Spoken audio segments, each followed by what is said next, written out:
What's up, Ben Salem? I'm Laura. And I'm Victoria, and this is OTN. On Thursday, December 15th, former NFL players from the Mud in My Cleats organization came to talk to our student athletes about pursuing a professional athletic career. The student athletes enjoyed talking with the players and asking them questions. Now let's take a look.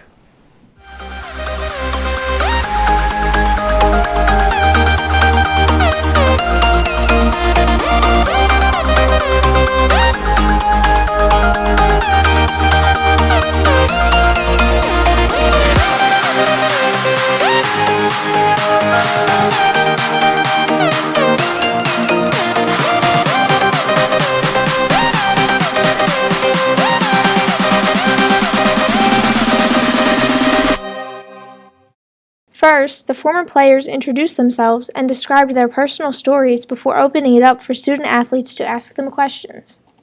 This is important to me. Let me tell you why. I grew up in Compton, California, and nobody ever came to my school to say anything to me. So whenever I have the opportunity to speak to young men and women, it's super important to me. Super important to me. Because if you can say this, or if I can say this, no one, I guess, believed in us enough to even come back to give us hope. Okay, last of 8 kids didn't have much. I affectionately say that the reason why I only eat the breast on the chicken is because the only thing I had when I was a kid was the neck and the back, and the gizzard and the liver. So from that, growing up in Compton, California, most of my friends are dead, on drugs, or locked in prison. By the grace of God, He allowed me to survive. And the room for my escape was sports. Throughout the night, the former players stressed to the athletes that they should not let others' doubts get in the way of their own goals and dreams. I was told often when I was in college, and high school really, was that I was too small to be a running back in a professional league. So that gave me incentive to try to do better, to try to prove everyone wrong. So I had a chip on my shoulder for most of my college career, and I guess that's why I was successful in a lot of things. But don't let naysayers or people who doubt your abilities steal your thunder or kill your spirit. Just keep that alive. I don't want to interrupt you, but again, that's so true. I never played football until I was a senior in high school. I loved all sports growing up in Baltimore: baseball, basketball, soccer, hockey. But if you have a dream, keep it alive. And so many times you hear people say, "If you're not big enough." Anybody here ever watch the Eagle games on Sunday? Do we watch the Eagles? Okay. Anybody familiar here with a guy named Darren Sproles? Darren Sproles is a great football player. It's probably his 11th or 12th year. Darren Sproles is about 5'5", maybe 5'4.5", and he's playing in the NFL. I know you may read in the program that it says he's 5'6". You put a tape measure on him, you'd be shocked how tall he really is. But it doesn't matter. He has great skill. He has great courage. Imagine how many times he was told he was not big enough. So don't let anybody dash your dreams, as what Joe said. Again, you imagine a coach tells him he's too small and he makes it in the NFL. I mean, that's amazing. But I just wanted to share that off of what you said, Joe. When I came in, I was told I was too small to play defensive end. And look where I'm at. Stand up so they see how small you are. I was considered being too small to play defensive end.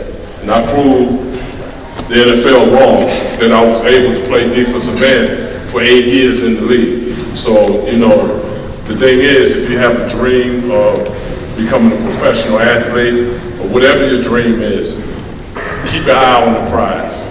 Don't let anybody take it from you. It takes a lot of work. And just constantly work towards your goal. And that's the most important thing of all. Dreams without goals, and remember this, dreams without goals will often lead to disappointment.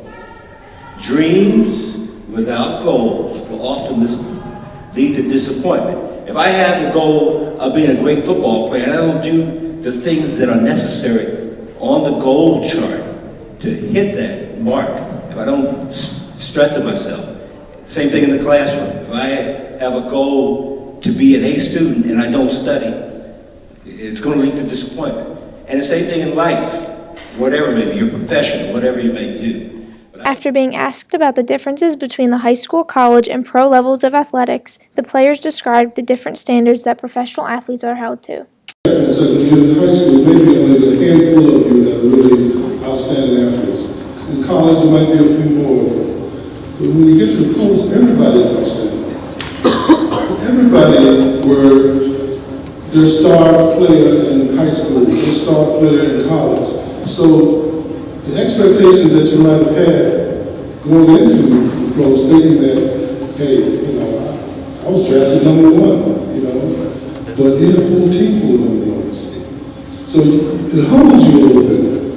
It really does humble you to the point where you can't, walk around, with your chest out, puffed out, and expecting everybody to kiss your ring. But if you put that in perspective, if you keep it in the right frame of mind, you can handle it and do well. You're being held to a higher standard on every level that you play. Again, whether you're in junior high school, college, or pros, because you have to go from one level to the next. And not everybody's going to get the chance to go and play in college or professionally, whatever. And I think it's really important that at this level, the junior high and high school level, you want to elevate yourself to the highest level. And that's where a bunch of the things that we were talking. I had only met Cedric one other time, and it was back in November. I think it was about a year or so ago. We had a meeting in Philadelphia. I didn't know Cedric was from Compton. That to me is, you're talking about peer pressure right there. Compton's in the LA area, yeah. And I'm amazed, from some of the professional athletes you hear about guys and girls in college or coming from all levels. Obviously, he didn't, subject himself to the peer pressure. And again, it's believing in yourself, and not only on the athletic field, but in the classroom. In high school, you have to get the grades in order to be able to play the next game. So, always try to, whether it's at the high school level right now, that's what everybody can relate to here, hold yourself to the highest standard. They also stressed the importance of being able to accept constructive criticism as an athlete. Honestly, if you can't take constructive criticism being an athlete, you shouldn't be an athlete. And actually, it's probably all these guys would agree that constructive criticism is carried over.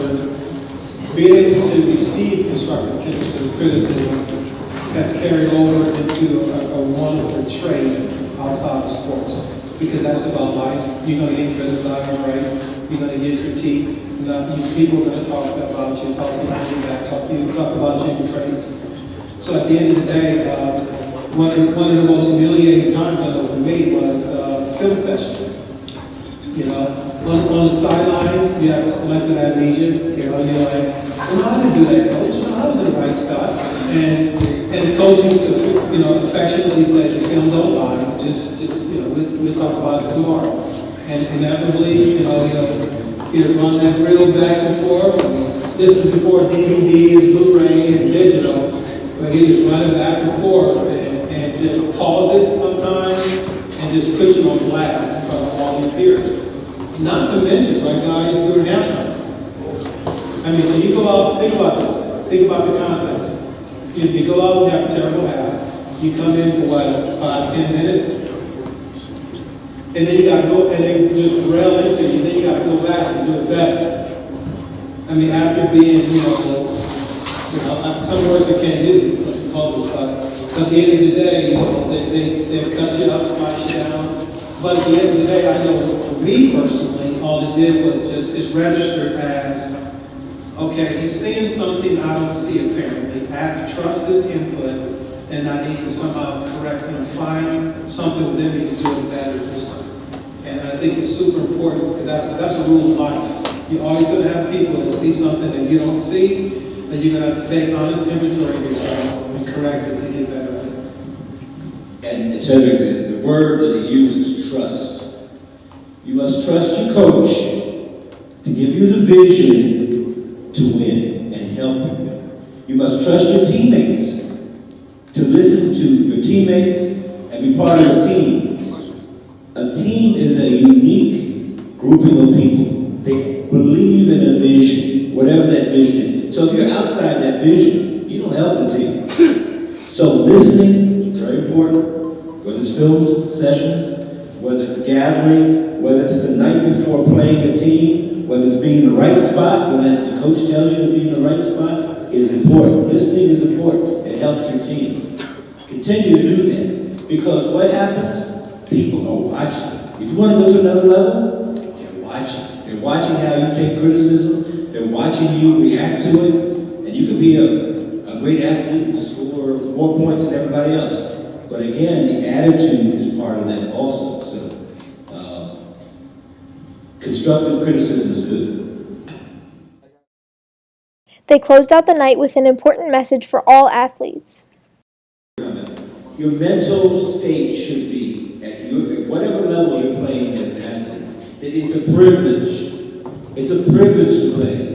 Not everybody has talent. Not everybody can do the things you do. But it is a privilege. If you don't have that perspective, get it. It's a privilege to play. Listen to people who can help you. It's a privilege to play. To that point, a lot of times you don't realize it's a privilege until it's over. Right? I mean, a lot of times, like, man, I didn't realize what I had until it's over. So if you can get that tonight, get it while you're going in. Like you said, God has given a rare few of people to make it to a high level of sports or in any area of life. And God, by His grace, has given you that privilege. So to me, in my personal life, that's my higher standard. The organization even handed out free sweatshirts to all of the student athletes who came. After the program, we spoke one-on-one with one of the players, Ron Davis. Thank you for welcoming me to this great facility and the great students and athletes and teachers and administrators here at Bensalem High School.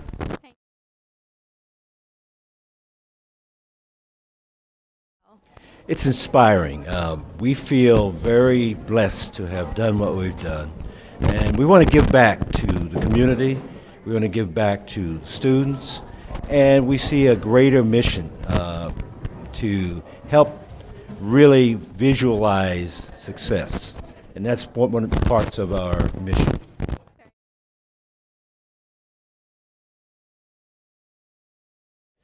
I think basically believe in yourself. I think one of the things that happens is that confidence sometimes wanes when you don't get what you want. Believe in yourself, and as I said, have goals that are attainable. People have dreams. People dream, but have goals that are attainable as you step forward, both in the classroom and in the field, wherever you're playing. We also spoke with Mark Cohen, a Bensalem Township School Board member, and asked him what it was like to have professional athletes come and talk to our students. It's a great honor, and we want to thank the former players for coming out. Mud and My Cleats and the Bensalem Education Foundation, of course, sponsored this event, and I think like even everybody can learn something from this, and they can learn a lot about life.